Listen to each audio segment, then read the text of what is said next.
নাম না করেই এক্স হ্যান্ডেলে বিস্ফোরক কুণাল ঘোষ। তবে দলেরই কোনো নেতা যে তার নিশানায় তা স্পষ্ট এই পোস্টে।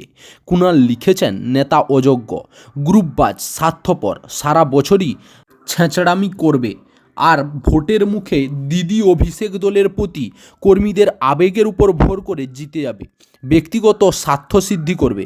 সেটা বারবার হতে পারে না। নিঃসন্দেহে লোকসভার ভোটে আবহে শাসক দলের মুখপাত্রের এমন মন্তব্যে জোর চর্চা শুরু হয়েছে। এমন খবর এক্স হ্যান্ডেলের নিজের বায়োতেও বদল এনেছে কুণাল।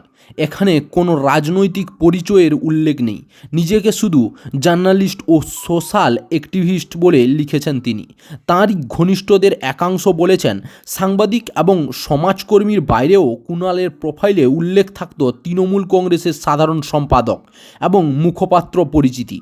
শুক্রবার সকাল থেকে যা উধাও হয়েছে, এ নিয়েই একাধিকবার যোগাযোগের চেষ্টা করা হয় কুণাল ঘোষের সঙ্গে, কিন্তু সকাল থেকেই কুণাল ঘোষের ফোন সুইচ বন্ধ।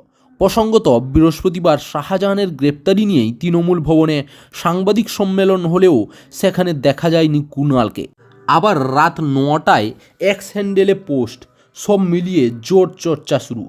যদিও এ নিয়ে তৃণমূল নেতা জয়প্রকাশ মজুমদারের বক্তব্য, একজন ব্যক্তি যেভাবে নিজের ব্যক্তিগত পরিচিতি দিতে চান সেই পরিসরটাকে সকলেরই সম্মান করা উচিত। আমি এই সম্মান জানিয়ে বলছি, এ ব্যাপারে আমি কোনো মন্তব্য করতে পারবো না। চাকরির খবর থেকে শুরু করে নিয়োগের খবর থেকে শুরু করে ঝড় ঝঞ্ঝা, দেশ বিদেশ, রাজ্য, জেলা এবং আপনার শহরের খবর একটা চ্যানেল আমাদের newsbangla.com সবার আগে আপনারা পেয়ে যাবেন। তাই চ্যানেলটাকে অতি অবশ্যই সাবস্ক্রাইব করে পাশ থেকে বেল আইকনটা ক্লিক করে অল নোটিফিকেশন অন করে রাখুন। জয় হিন্দ, জয় ভারত।